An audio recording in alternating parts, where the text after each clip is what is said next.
अस्सलाम वालेकुम फ्रेंड्स, मैं आज आपको शुगर का इलाज खुराक के साथ यानी अल्लाह ताला की दी हुई नेमतें, फल, वेजिटेबल्स उनको किस तरतीब से खाना है, इंशाअल्लाह शुगर का 100% इलाज मुमकिन है। मेरा नाम इफ्तिखार अहमद सैफ़ी है और मैंने यूनानी मेडिसिन एंड सर्जरी से इंडिया से ग्रेजुएशन किया, अलीगढ़ मुस्लिम यूनिवर्सिटी से, और उसके बाद एनडी की अमेरिका से, doctor of naturopathic medicine California से, और उसके बाद 9 साल फिर हॉलीवुड में प्रैक्टिस की और फिर अल्लाह सुब्हान करीम यहाँ लेकर आ गए दुबई। मेरी एक्सपर्टीज़ हैं सिंड्रोम एक्स यानी cardiovascular disease and diabetes and obesity, ये 3 चीज़। 25 साल मुझे मरीज़ देखते हुए करीब। हमारे पास अल्हम्दुलिल्लाह कितने सारे मरीज़ हैं कि उन लोगों को डायबिटीज़ थी। इस मेरी बात को सुनकर डॉक्टर्स को थोड़ा सा ताज्जुब होगा और से, यानी कि मैंने हो सकता है कुछ ऑब्जेक्ट भी करें, लेकिन कितने मेरे पास मरीज़ अल्हम्दुलिल्लाह इनको डायबिटीज़ थी, अभी कोई डायबिटीज़ मेडिसिन की ज़रूरत नहीं है उन्हें, और हमने उनको ऑब्ज़र्व किया है ना। ख़ुद मुझे अल्लाह हम सब की हिफाज़त फरमाए, आपसे दुआ की दरख्वास्त है। आज से करीब 10 साल पहले तक डायबिटीज़ थी और अल्लाह का एहसान है, अल्लाह का शुक्र है, अल्हम्दुलिल्लाह अभी नहीं, अल्लाह का एहसान है। तो तरतीब सही करने की ज़रूरत है। अच्छा, खाली इल्म से भी कुछ नहीं होगा, इल्म नॉलेज तो मुझे पहले भी थी, लेकिन अमल थोड़ा सा उसके ऊपर अमल करना पड़ेगा, कुछ चीज़ों के ऊपर फिर अल्लाह से मांगना भी, इंशाअल्लाह सदका कुरान भी है साथ में। तो मेरे पास बड़े सीरियस पेशेंट आए। मैं आपको और बात बताऊँ, यानी मेरे पास एक पेशेंट आए, उनकी 9 जो HbA1c थी 9 थी, कोई दवा भी नहीं ले रहे थे, और थोड़ा सा होता है डिनाइल, एक आदमी का कहता नहीं मैं तो आई एम फिट। तो मैंने उनके टेस्ट करवाया, मैंने कहा उसके बाद मैं आपसे बात करूँगा। पहले टेस्ट हमारे सामने होता है, इसको मरीज़ को फिक्र भी होती है थोड़ी सी, इसलिए करवाते हैं, फिर फॉलोअप भी करना होता है। तो वो टेस्ट के लिए भी तैयार नहीं थे, बड़ी मुश्किल। मैंने कहा मैं आपको ट्रीटमेंट नहीं कर सकता, मुझे ये चाहिए। जब उनका 9 आया देखा, फिर मैंने उनको, वो जो लैब वाले थे उन्होंने भी थोड़ा सा उनको समझा दिया, तो थोड़े डरे हुए मेरे पास आए कि डॉक्टर साहब मुझे तो पता नहीं था इतनी शुगर हो रही है ये। फिर मैंने उनको कहा कि देखिए आपको दवा की भी ज़रूरत पड़ सकती है। मैं दवा नहीं लूँगा, मैं हरगिज़ नहीं लूँगा। तो मैंने कहा अच्छा ऐसा है। फिर अभी कुछ दिन के लिए मैं आपको बताता हूँ, 3 हफ्ते का सिर्फ प्रोग्राम है। अगर ये आप काबू में चीज़ें नहीं आ रही हैं, फिर आपके लिए दवा है, लेकिन आपको 3 हफ्ते के लिए सिर्फ ट्रायल है। तो ठीक है आप बताइए, मैं करूँगा। मैंने उनको पूरी तरतीब समझाई, जो मैं आपको बता रहा हूँ कि ये सैलड है और फिर स्टीम सैलड है, उसके साथ ये गोश्त खा सकते हैं, चिकन खा सकते हैं, फिश खा सकते हैं, कम खाना है, और पूरी तरतीब जो ये सब मैंने उनको बताई। फिर मैंने उनसे कहा कि कभी कभी बहुत से मरीज़ों के साथ सीरियस होना पड़ता है, ईजी लेते हैं बहुत से मरीज़। तो मैंने कहा कि मुझे ये सारी चीज़ चाहिए, लेकिन मुझे हर खाने की तस्वीर चाहिए आपने जो खाए। और 1 हफ्ते, आप 3 हफ्ते के बाद, यानी कि आप 1 हफ्ते के बाद मुझे मैसेज करेंगे, ईमेल करेंगे, फिर 2 हफ्ते के बाद, 3 हफ्ते के बाद, और मुझे आपकी तस्वीरें भी चाहिए। और आप ये 3 टाइम 4 टाइम अपने ब्लड शुगर को यानी चेक करेंगे, उसकी रीडिंग मुझे चाहिए। और मुझे आपकी जो आपने ये जो खाना खाएंगे ना, तो उसकी मुझे आपका हाथ रख कर तस्वीर चाहिए। बहुत से लोग डाउनलोड करके मुझे दिखाते थे पहले, है ना, सैलड दिखा दी और डाउनलोड करके डॉक्टर साहब ये खा रहा हूँ। तो मैंने कहा आपका हाथ मुझे मालूम है, आप अंगूठी वाली पहनते, ठीक है। तो मैंने उनके ऐसे करके फिर माशाल्लाह उन्होंने किया। अच्छा, जब उन्होंने शुरू में जो रीडिंग ली, तो कोई रीडिंग उनकी 300 से कम नहीं थी, 300 या 400 के बीच में थी। तो ख़ुद परेशान हो गए देख के। उसके बाद अल्हम्दुलिल्लाह 3 हफ्ते के अंदर अंडर 200 हो गई उनकी शुगर विदाउट एनी मेडिकेशन। माशाल्लाह अब उसको काफ़ी अर्सा हो गया इस बात को, माशाल्लाह he is fine without medication. लेकिन अब उनको पता चल गया कैसे खाने की तरतीब है। तो ये जो हमारा खाने का एक अंदाज़ है, ये लाइफ लॉन्ग स्ट्रैटेजी है, और यही बेहतरीन है। ये कोई हम परहेज़ी खाना थोड़ी खा रहे हैं, एक्चुअली खाना यही है हमारा। ऐसा सब जो कन्वेंशनल ईटिंग बिहेवियर है हम लोगों का, हम समझते हैं कि हम बेसिकली खाने का ही। और देखें कभी कभी लोग मुझसे कहते हैं यार डॉक्टर साहब नेमत है आप बंद कर रहे हैं। तो मैं कहता हूँ नेमतें सर आपकी खुलने वाली हैं अभी। यहाँ हम तो रोटी चावल उसी गिर्द गिर्द घूम रहे हैं। अल्लाह की इतनी सारी चीज़ें महरूम है उस चीज़ से। ये सब चीज़ें एंजॉय करिए, सब चीज़ें खाइए, सब फ़ायदा होगा। तो अब इसमें करने की जो चीज़ें हैं, खाना, सोना और थोड़ी फिज़िकल एक्टिविटी। अब उसमें तरतीब कैसे बनाई जाए खाने की, लेकिन मैं आपको एक थोड़ा सा मैं ये बताना चाह रहा हूँ कि एक ऐसा प्रोग्राम डूएबल, सस्टेनेबल, जिसको हर आदमी कर सके, वो मैं आपके सामने कर रहा हूँ। अच्छा, मैं थोड़ा सा डिस्क्लेमर पहले से इसमें रख दूँ कि कोई अगर दवाएं लेता है पहले से, तो दवा छोड़े नहीं सिर्फ मेरे इस डिस्कशन की वजह से। अपने डॉक्टर से यानी रब्ता करें, उसके साथ शेयर करें अपनी बातों को, और फिर देखें कैसे क्या करना है तरतीब, और डॉक्टर को फॉलो करें। यानी ये चीज़ें करने की ऐसा ही बिल्कुल इसको फॉलो करना है, लेकिन थोड़ा सा इसमें ऐसा नहीं कि फ़ौरन बस मेरे में डिस्कशन सुना और अपने एकदम सब दवाएँ छोड़ दी, ऐसा नहीं। अब खाने की जब हम बात करते हैं फूड, तो इसमें कुछ फैक्टर्स हैं। सबसे इम्पॉर्टेंट फैक्टर खाने में यह है कि खाने की क्वांटिटी कम की जाए। देखें कितना भी अच्छा खाना है, अगर ये मेरा देखिए रूल नंबर 1 है, इसको आप डिस्कशन तो और भी आगे कुछ चीज़ों का होगा, क्या खाना है क्या नहीं खाना, लेकिन इस रूल को प्लीज़ जहन में रखिए और इसको मत भूलिए, यानी कि हर जगह अप्लाई होगा। खाने की क्वांटिटी कम हो। खाना हम कितना भी अच्छा खाएं, super duper green from rain forest of Amazon, लेकिन अगर क्वांटिटी ज़्यादा है it is not good for us, simple is that. अच्छा, खाने की क्वांटिटी कम। देखें हमारी क्लास हो रही थी जब मैं अमेरिका में पढ़ रहा था, तो हमारे प्रोफेसर दाखिल हुए हमारी क्लास में और आते ही उन्होंने हमसे कहा कि सब स्टूडेंट्स ऐसे करें, ऐसे यूँ करके, आप लोग भी करिए ऐसे। 1 मिनट के लिए मैं आपको बताता हूँ क्यों ऐसे। फिर उन्होंने कहा कि ये आपके यानी हर किसी शख्स का अपना मैदे का साइज़ है, ये यानी ये मेरे मैदे का साइज़ है, आपके हिसाब से ये आपके मैदे का साइज़ है। तो क्या मतलब इतना सा हम लोग खाते कितना, इतना सारा खाते हैं, है ना। तो हमारा एक स्टूडेंट है, उसने सवाल किया कि सर हम लोग तो ज़्यादा खाते हैं, फिर जाता कहाँ है वो कहाँ। तो उन्होंने कहा कि हमारे ये जो गैस्ट्रिक पाउच है, मैदा है, ये स्ट्रेचेबल है, थोड़ा एक्सटेंड हो जाता है। तो लेकिन उन्होंने कहा कि स्ट्रेच तो हो जाता है, लेकिन इसके अंदर जो गैस्ट्रिक ग्लैंड्स हैं या एंजाइमेटिक जो सेक्रेशंस हैं वो लिमिटेड है, वो इस खाने के जो पाउच है ना उसके हिसाब से बने हुए। तो हम जब खाना ज़्यादा खाएंगे तो क्या होगा कि वो एंजाइम्स तो उतने लिमिटेड निकलेंगे, तो हमारे डाइजेस्टिव सिस्टम के ऊपर बुरा असर पड़ेगा, उसको पूरा डाइजेस्ट नहीं कर पाएंगे। तो हमें यानी इसका ख्याल रखना है कि इतने हमें खाना खाना है। अच्छा, फिर उन्होंने क्या कहा, उन्होंने कहा कि नहीं अभी थोड़ी सी जगह और छोड़ो। क्यों? उन्होंने कहा कि भाई ये जो एंजाइम्स गिरेंगे जो उसको डाइजेस्ट करें खाने, वो भी तो इसी पाउच में करना है, तो leave some place for that also, some space. अच्छा, उसके बाद उन्होंने क्या कहा कि नहीं अभी थोड़ी सी और जगह छोड़ो, इसलिए कि खाना ये it's like a churning machine, जो घूमता है ना खाने से, थोड़ा सा उसमें पेरिस्टाल्टिक मूवमेंट्स होते हैं और उसको थोड़ा कहने उसके लिए थोड़ा तो रूम छोड़ो, एकदम टाइट हो जाएगा तो फिर कैसे। तो इस तरह उन्होंने कहा। तो मुझे अल्लाह के रसूल सल्लल्लाहु अलैहि वसल्लम की हदीस याद आ गई कि आपने कहा पेट के 3 हिस्से करो, है मैदे के 3 हिस्से करो। तो वही वाली वो खाने कौन कौन से जिससे इंसुलिन का सिक्रेशन ज़्यादा होता है। नंबर 1 शुगर, वो तो हम सबको पता है। नंबर 2 कौन सा है? वीट। Number 3 rice. फिर बाकी जितनी भी और चीज़ें हैं, यानी उसमें मीठी चीज़ें जितनी भी आती हैं, फलों के ज़रिए भी हैं, ये सब चीज़ें उसमें। लेकिन देखें वीट, मैं आपको और एक मज़ेदार बात बताऊँ।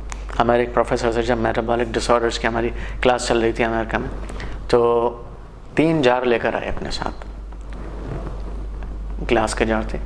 100 ग्राम एक में शुगर थी, दूसरे में 100 ग्राम राइस थे अनकुक्ड, और तीसरे में 100 ग्राम व्हीट फ्लावर था, आटा।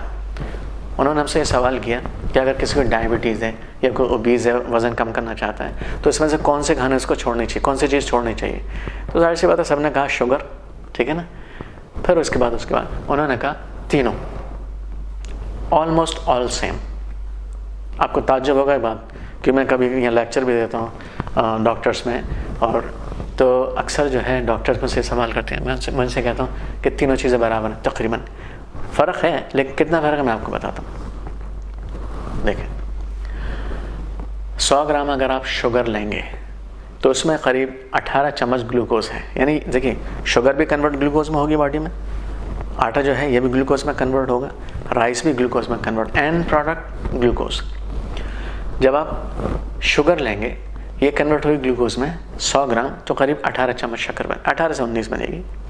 जब आप आटा होगा तो ये करीब 15 से 16 चम्मच, बल्कि अगर वो वाइट फ्लावर है तो 17 चम्मच, यानी 16-17 चम्मच शक्कर हुई। चले आप 15 से 16 मान लिए, सेफ। अच्छा, राइस 15-16, 2 से 3 मैक्सिमम 3 बल्कि 2 चम्मच का सिर्फ फ़र्क है शक्कर में प्योर में और आटे या चावल में के अंदर। हमें मालूम है कि हम 1 चम्मच, खासतौर से उसको डायबिटीज़ है, 1 चम्मच चाय में तो बेचारा पीता नहीं है, शक्कर है ना। और वो जो है अगर 100 ग्राम आटे की रोटी बनी हुई है तो उसमें 15 चम्मच 16 चम्मच शक्कर खा।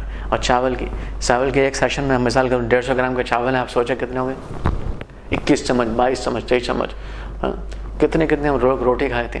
डायबिटीज़ डे पर एक मेरा लेक्चर था, तो उसमें किसी ने मुझसे सवाल किया, ब्रेक में एक डॉक्टर थी, उनके शौहर भी डॉक्टर हैं, उन्होंने मुझसे कहा ब्रेक था, शायद लेक्चर का टॉपिक पहले दूसरा था। उन्होंने कहा मेरे शौहर को डायबिटीज़ है, वो साउथ इंडिया की थी, और मैंने उनको क्या करूँ, उनको तो कंट्रोल भी नहीं, यानी आउट ऑफ कंट्रोल उनकी डायबिटीज़ है। तो मैं क्या खाती, मुझे थोड़ा सा ये बताइए।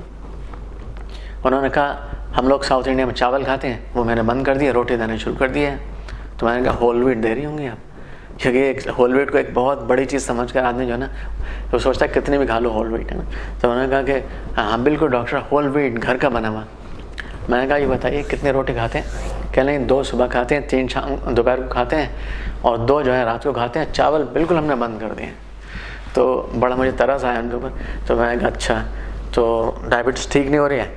क्या नहीं ठीक नहीं? तो मैंने कहा इस अंदाज से तो मुझे नहीं लगता कि ठीक होगी, वजह क्या है? तो मैंने उनसे ये पूछा कि आप ये बताइए कि आपके 1 किलो आटे में कितनी रोटियां बनती हैं, आप बनाती हैं खुद? तो उन्होंने एक अंदाज़ से कहा शायद 16 रोटियां बनाती होंगी। तो मुझे ऐसा याद नहीं है नंबर्स। तो मैंने कहा अच्छा 16 को आप कन्वर्ट करिए। 16 का मतलब है शायद 70 ग्राम की रोटी बनी हुई होगी, है ना, 70 ग्राम। देखिए मैंने आपसे जैसे कहा 100 ग्राम आटे के अंदर करीब 16 चम्मच शक्कर, ठीक है। अब 70 ग्राम के आधे कितनी होगी? 12 चम्मच, 11-12 चम्मच शक्कर, ठीक है ना। अब वो 7 रोटी खा रहे हैं, ठीक है ना, 7 रोटी खा रहे हैं। 70 ग्राम की अगर रोटी है 490 ग्राम्स हो गए ना, समझ गए ना। आप 400 ग्राम समझ लें, ठीक है ना। आप 350 ग्राम समझ लें वो रोटी खा रहे हैं रोज़ाना, ठीक है ना। अब आप अगर 400 ग्राम है मिसाल के तौर पर, आप मल्टीप्लाई करिए कितने चम्मच शक्कर, यानी आराम से अगर आप उसको 350 भी माने, 300, यानी 50 चम्मच के शक्कर, 45 to 50 teaspoon a day this gentleman is eating every day and he expects his sugar to go down. समझ ना, इतनी अगर कोई खा रहे हैं इतनी सारी चम्मच शक्कर के, तो कैसे ग्लूकोज के, तो कैसे डायबिटीज़ सही होगी? अच्छा, लोग पर यकीन नहीं आता किसी को जब मैं बात कर रहा हूँ, तो मैं उनसे कहता हूँ अभी आप गूगल करिए, सबके पास इंटरनेट है, अभी आप लोग बैठे हुए ना, आप गूगल करिए सब, आप ये टाइप करिए calories in 100 gram of wheat flour. Calories, आप पहले टाइप करिए calories in 100 gram of sugar, calories आएंगे करीब 380, 84, 86, ठीक है। फिर आप टाइप करिए calories in 100 gram of wheat flour, ठीक है। उसमें आएंगे करीब 320 to 340 आएंगे। वो इसलिए है कि वो होल व्हीट है या वाइट फ्लावर है, इस किस्म की चीज़ें आप आएंगी। अच्छा, फिर चावल में भी ऐसी आएंगी करीब 1 ग्राम में 4 कैलोरीज होती है, 1 ग्राम कार्बोहाइड्रेट में 4 कैलोरीज होती हैं। अब आप उससे डिवाइड कर दीजिए, आपको खुद पता चलेगा कितनी। यानी अगर सिर्फ आप ये देखें, बहुत ज़्यादा डीप में जाइए, थोड़ा मैथमेटिक्स यहाँ आ गया। आप ये देखिए कि 100 ग्राम आटे के शक्कर के अंदर 380 कैलोरीज हैं। तो आटे के अंदर अगर वाइट फ्लावर है, जो अक्सर हम लोग वही इस्तेमाल करते हैं, तो कितना आ गया? 340 ग्राम। चलिए अब होल व्हीट भी है ना, होल व्हीट का मैं आपको एक बात बताऊँ। हम कहते हैं होल व्हीट खाना भाई, होल व्हीट में आप ये बताइए कितना फाइबर है? मैक्सिमम 5-6% फाइबर है ना, बाकी 94% क्या है अभी भी? वो तो सारा कार्बोहाइड्रेट है ना। अब 94 का आप मल्टीप्लाई कर दिए, 4 से 4 कैलोरी होती हैं, आप देखें कितनी सारी कैलोरीज निकल कर आएंगे। तो अभी और ये बड़े बड़े लोग गलती करते हैं। मैं एक बड़ी मीटिंग में था, उसमें सब डॉक्टर्स थे, और खाना हम लोगों ने खाया। मेरे बराबर में एक बहुत बड़े डॉक्टर बैठे थे, तो खाना खा लिया, चाय का नंबर आया, तो उन्होंने कहा कि मुझे शुगर फ्री टी चाहिए। तो मेरे बराबर में बैठे हुए थे, मैं देख रहा था माशाल्लाह क्या खा रहे हैं। तो मैंने उनको ऐसे, मैं कहा डॉक्टर साहब क्यों? अरब थे। मैं कहा वाई? कह लेंगे वो आई हैव बॉर्डरलाइन डायबिटीज़, मेरे बॉर्डरलाइन डायबिटीज़ है। अब मैंने खैर उस वक्त कुछ नहीं कहा, सब लोग बैठे हुए। तो जब बाहर आए तो मैंने कहा डॉक्टर साहब आप क्या कर रहे हैं? आपने करीब 40 चम्मच शक्कर मेरे सामने खाई और आपको 1 चम्मच जो है बर्दाश्त नहीं। तो देखें उनका सवाल मुझसे क्या था। उन्होंने कहा डॉक्टर साहब मैंने 40 चम्मच कहाँ शक्कर खाई? मैंने कहा आपने वो मंदी जो चावल बिरयानी थी और जो सीरियन ब्रेड आप खा रहे थे, तो उसके अंदर तो हम लोग, मुझे आदत देखने बदल जाता है ना, कमरा कहाँ में कितनी कैलोरीज किस में। तो मैंने कहा डॉक्टर साहब आपने, तो अब देखें उनका एक सवाल देखें। उन्होंने कहा क्या वो लोग इसमें शक्कर डाल दें क्या? मैंने कहा डॉक्टर साहब आप अगर ऐसी बातें करोगे तो आपके पेशेंट कैसी बातें करेंगे? तो नहीं, फिर मैंने उनको समझाया, मैंने इसमें कैलोरीज है, ये कार्बोहाइड्रेट है, कन्वर्ट होता है ग्लूकोज के अंदर। देखिए तो ये जो चीज़ है इतना सोचता नहीं असल में आदमी, अगर सोचे तो जाहिर सी बात है डॉक्टर उनके समझ में आ जाएगा। तो ये हम लोग इतनी रोटियाँ, इतनी शुगर रोज़ाना, यानी 50 एवरेज चम्मच, यानी 40 से 50 एवरेज चम्मच शक्कर हम लोग रोज़ाना खा रहे हैं। तो अब बताइए हमारी डायबिटीज़ का क्या हाल होगा। अच्छा, एक और मैं आपको बताऊँ, ये बहुत इंटरेस्टिंग है, इसके ऊपर भी डॉक्टर्स काफ़ी कभी कभी तो घूर के देखते हैं मुझे, ठीक है। तो उसमें देखें, एक वक्त में हमारी बॉडी 1 टीस्पून शुगर हैंडल कर सकती है, अगर करीब 70 किलो का वजन है किसी का। कितना? मैंने बोला 1 टीस्पून शुगर, दैट्स इट। अब आप बोलेंगे हम तो इतना सारा खा लेते हैं, कुछ नहीं होता। खाते हैं, लेकिन अल्हम्दुलिल्लाह जैसे मैंने अर्ज़ किया, इंसुलिन है, उसका एक निज़ाम है कि वो एक्स्ट्रा को ऊपर कन्वर्ट करके फैट में कन्वर्ट कर दे, तो we are paying a cost for that. लेकिन जो हम खा सकते हैं एक टाइम में, वो 1 चम्मच शक्कर है। वो कैसे, मैं आपको बताता हूँ। हमारी जो शुगर का लेवल नॉर्मल कितना होता है?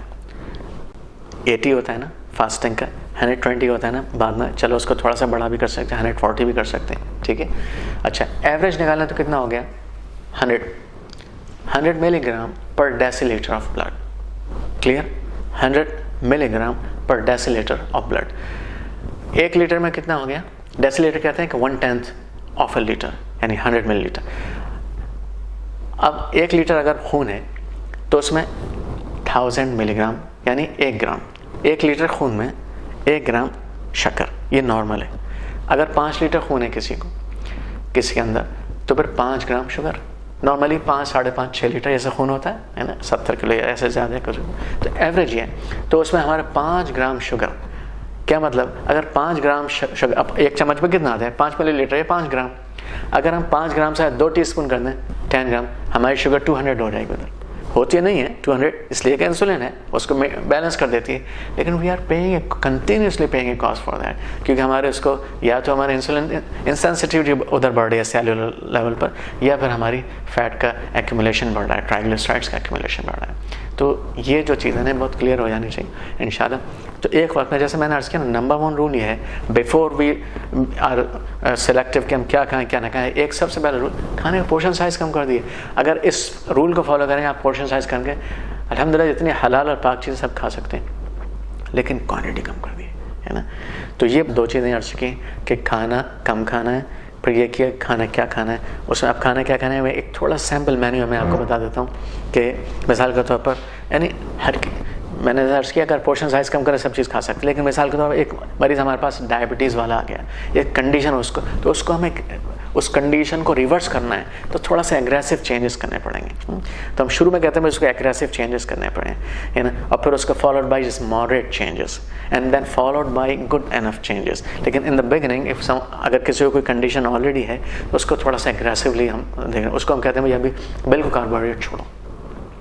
तो यानी बिल्कुल छोड़ने का मतलब कुछ अभी भी जा रहे होते हैं, तो उसको फिर हम कैसे कहते हैं, वो बहुत से लोग कहते हैं भाई मैं अगर रोटी नहीं खाऊंगा, चावल नहीं खाऊंगा, तो सालन कैसे खाऊंगा? तो हम कहते हैं भाई सालन चम्मच से खाओ, है ना। तो अभी उसमें क्या करना है, सलाद जो बनती है, यानी सलाद में सिर्फ आप यानी खीरे आपने खा लिया, कुछ भी, जो भी आपको यानी रॉ फॉर्म में खाने वाली सब्ज़ी मिल जाए, नॉट जस्ट ग्रीन, कोई भी कलर की, है ना, सबको इकट्ठा कर लिए, चॉप कर लिए, थोड़ा सा उसको ऐसे शेप दे दिए खाई जा सके। चाहे तो उसमें कुछ यानी कि ऊपर से चीज़ है उसको टेस्ट भी हो थोड़ा सा, और यानी देखने में भी अच्छे लगे, ऐसे बना के खाइए, है ना। रेसिपी देख ली बहुत सारी, इस वक्त तो आप भरी पड़ी हैं रेसिपीज़, आप गूगल करिए आपको बहुत सारी रेसिपीज़ मिल जाएंगी, डाउनलोड करिए रेसिपीज़, उसको थोड़ा सा गेटअप भी आए ताकि हमारी आँखें भी उसको लें, उसको खाइए। जैतून का तेल भी डाल सकते हैं, ऊपर से सिरका डाल सकते हैं, नींबू डाल सकते हैं, ऐसे खाइए। ये आपका बेस मील हो गया। कभी आप क्या करिए, सब्ज़ी को उबाल लीजिए, जब आप उबालें तो उसमें खूब सारा गार्लिक डाल सकते हैं, जिंजर डाल सकते हैं, अनियन भी थोड़ी बहुत डाल सकते हैं। किसी को अनियन से गैस वगैरह की शिकायत तो कम डालें, पर ये चीज़ बेस चीज़ें, टमाटर खूब सारे डाल सकते हैं। उसमें फिर आपकी जो सब्ज़ी है उसमें वो डालना है, और सब्ज़ी अगर है तो उसमें बहुत ज़्यादा पकाना नहीं है। अनियंस को, गार्लिक को आप ब्राउन भी कर सकते हैं, क्योंकि अनियन गार्लिक के साथ ये है कि अगर इसको ब्राउन भी करेंगे तो इसकी एफिकेसी में कमी नहीं आएगी, बल्कि इसके कहते हैं इसकी बढ़ जाती है ना। लेकिन अगर दूसरी चीज़ ज़्यादा पकाते हैं तो एंजाइम्स सारे डिलीट हो जाते हैं। तो सब्ज़ी को ज़्यादा नहीं पकाना चाहिए, लेकिन बीन्स को, दालों को अच्छी तरह पका सकते हैं, कोई मसला नहीं। तो सब्ज़ी ऊपर डाली, एक उबाल ले लिया, ये स्टीम कर ली, बेहतरीन सब्ज़ी है। अब स्टीम सैलड भी उसको बोल सकते हैं, स्टीम सब्ज़ी बोल सकते हैं। अगर स्टीम सैलड को समझेंगे तो आप चम्मच से भी खा सकते हैं, वरना आप सिर्फ सालन समझेंगे तो आपको रोटी की याद आएगी। तो अच्छा, फिर क्या कर सकते हैं, अगर आप सलाद के साथ या स्टीम सैलड के साथ में आप यानी कभी कुछ प्रोटीन रख लीजिए। उसमें क्या होता है, अगर आप खाली सलाद खा रहे हैं या खाली स्टीम सैलड खा रहे हैं, वेजिटेबल खा रहे हैं, आपको आधे घंटे के बाद भूख लगेगी। क्यों? क्योंकि हमारे जो सैटिस्फैक्शन सेंटर है, यानी भूख का जो कहते हैं ना, यू आर डन नाउ, अभी खाना हो गया, उसको एक्टिवेट करने के लिए कुछ थोड़ा सा फैट या प्रोटीन की ज़रूरत होती है। तो थोड़ा सा आप उसमें मिला दें, जैसे मैंने कहा ना, आप कोई भी एनिमल प्रोटीन खा सकते हैं, आप चिकन खा सकते हैं, आप फिश खा सकते हैं, आप मटन खा सकते हैं। मैं ये नहीं कह रहा आपको रोज़ाना खाइए, ठीक है, तो एक दिन छोड़ के भी खा सकते हैं, हफ्ते में 3 बार खा लीजिए। अगर एक दिन छोड़ा तो आपने हफ्ते में ऑलमोस्ट 3 बार हो गया, यानी खाने आपके जो है ना 14 भी खाना रखें तो उसके आपको 3 खा सकते हैं, कोई हर्ज नहीं इसमें। तो इस तरह से आप खा सकते हैं, जब आपको थोड़ा प्रोटीन मिलेगा, फैट मिलेगी, फिर आपको भूख भी नहीं लगेगी, देर तक आप सस्टेनेबल फूड हो जाएगा। फिर कभी कभी आप अंडा रख लीजिए, अंडे को उबालिए आप, उसके साथ में इसको मिला दिए सलाद के साथ में, बेहतरीन नेमत है अंडा, उसको खाइए। अच्छा, और कभी कभी आप कुछ थोड़े से आप अखरोट डाल लें, वॉलनट्स डाल लें, बादाम मिला लें उसके अंदर, है ना, इस तरह से वैरायटी कर सकते। कुछ नहीं तो चने उबाल लीजिए, काले वाले चने आर बेटर देन वाइट चने। आप काले वाले चने को खूब उबाल के उसको डालें, वाइट चने भी इस्तेमाल करें, दालें इस्तेमाल करें, ये सब चीज़ खा सकते हैं। यानी जो वेजिटेरियन लोग हैं इसकी तरफ ज़्यादा ध्यान दें। तो ये इस तरह से आपके एक सस्टेनेबल और न्यूट्रिएंट रिच आपको खाना मिलेगा, और आपसे जो इंसुलिन जो स्पाइक होती है वो उसमें नहीं होगी, है ना। आपका ब्लड प्रेशर भी काबू में रहेगा, और आपकी डायबिटीज़ भी काबू में रहेगी, और आपका वेट भी काबू में रहेगा। आपके जो इन्फ्लामेटरी कंडीशन है बहुत सारी, कि ये जो खाना है ये एंटी इन्फ्लामेटरी है। और दूसरा हम जो खाना खा रहे होते हैं सारी चीज़ें ना, देखिए मैं आपको वीट के बारे में एक बात बताऊँ, खास तौर से मैं वीट को कम करने के लिए बोलता हूँ काफ़ी। एक तो मैंने आपको बताया कि इसका glycemic index, glycemic load value है, यानी कि ज़्यादा शुगर में कन्वर्ट होता है, फिर ज़्यादा इंसुलिन स्पाइक करता है। इसकी 2 चीज़ें बहुत ज़्यादा हैं, इसलिए मना करते हैं। दूसरे, वीट की जीन थोड़ी सी कॉम्प्रोमाइज़ है, ये GMO यानी जेनेटिकली मॉडिफाइड चेंजेस इसमें आ चुके हैं, मॉडिफिकेशन हो चुके हैं इसके अंदर, यानी कि जो 50 साल पहले का जो वीट था ये वो नहीं है। इसके अंदर मिसाल के तौर पर एक चीज़ होती है ग्लूटेन, एक प्रोटीन है, तो बहुत से लोगों को ग्लूटेन हज़म नहीं होती है, खासतौर से मॉडिफाइड जो वर्जन है, जैसे लीकी गट सिंड्रोम एक कंडीशन है वो होती है, फिर उसकी वजह से बहुत सारे जो है ना, यानी रिएक्टिव हाइपर इम्यून सिस्टम हो जाता है, ऑटोइम्यून डिसऑर्डर्स हो जाते हैं, बहुत सारा आर्थराइटिस, थायराइड कंडीशन इसी की वजह से, इवन डायबिटीज़ इसकी वजह से। और दूसरे एक चीज़ है एमिलोपैक्टिन A, इसके अंदर बहुत ज़्यादा है, जिससे कि low density lipoprotein cholesterol conversion बढ़ जाती है, यानी हमारी कोलेस्ट्रॉल बढ़ती है। हम सोचते हैं सर फैट खा रहे हैं, फैट छोड़ देते हैं खाने के लिए, हालांकि जो चीज़ छोड़ने की है वो नहीं छोड़ते, तो यानी उससे होता है। दूसरे इसके अंदर एक चीज़ होती है ग्लाइडिन। ग्लाइडिन से क्या होता है कि ये आपको भूख बहुत ज़्यादा लगती है ना, क्योंकि इसके साथ एक फील एंड गुड मेमोरी आपके अंदर ये वीट छोड़ता है, इसलिए वीट की क्रेविंग आपने देखा बहुत ज़्यादा होती है, आदमी वीट ही खाता रहता है। तो इसलिए दूसरे ये कि जब आप वीट खाना, मिसाल का तो आपने एक बार इस तरह कार्बोहाइड्रेट रिच खाना, आपको मैंने जैसा अर्ज किया, भूख जल्दी लगेगी, इंसुलिन स्पाइक होती है, पर छोड़ना मुश्किल होता है। उसके लिए तरीका ये है कि जब आप खाना खाएं, आपने यानी स्टीम सैलड ले ली है या कभी रॉ सैलड ले ली, उसके अंदर वैरायटी चेंज करते रहिए प्रोटीन्स की, फैट्स की, तो फिर आपको इंशाल्लाह वो स्पाइक जो होती नहीं होती, इसलिए आपको बहुत ज़्यादा भूख भी नहीं लगेगी, क्रेविंग भी धीरे धीरे इंशाल्लाह फिर ख़त्म हो जाएगी। और आप हफ्ते में एक दिन एंजॉय कर सकते हैं वीट को, राइस को। ये मैं बात अर्ज़ कर रहा हूँ उनको जिनको डायबिटीज़ है और सीवियर डायबिटीज़ है ख़ास तौर से। तो अब थोड़े से आप ये करें नींद के बारे में। नींद एक बहुत इंपॉर्टेंट चीज़ है और इसको अक्सर लोग कम अहमियत देते हैं, यानी लोग एक्सरसाइज को भी अहमियत बहुत से देते हैं, यानी खाने का वाइटामिन भी खाएंगे और एक्सरसाइज भी वो करेंगे, लेकिन नींद कम से कम ज़रूरी, इतनी ज़रूरी चीज़ जितना खाना या एक्सरसाइज है, क्योंकि आपकी जो पूरे मसल की रिकवरी होती है वो ज़्यादातर सोते वक्त होती है। और थोड़ी बहुत एक्सरसाइज मैं आपसे अर्ज करता हूँ, and walking is the best exercise, it's most sustainable exercise. हर आदमी कर सकता है, हर वक्त कर सकता है, हर जगह कर सकता है अपने हिसाब से। बहुत से लोग कहते हैं कब करूँ मैं वॉकिंग, तो वॉकिंग का या कोई भी एक्सरसाइज का कभी भी करना ना करने से बेहतर है, कभी भी करें ना करने से बेहतर है। हाँ, सबसे अच्छा टाइम सुबह का, लेकिन ना करने से बेहतर कभी भी कर लें आप कुछ ना कुछ ज़रूर, और एक्सरसाइज करें।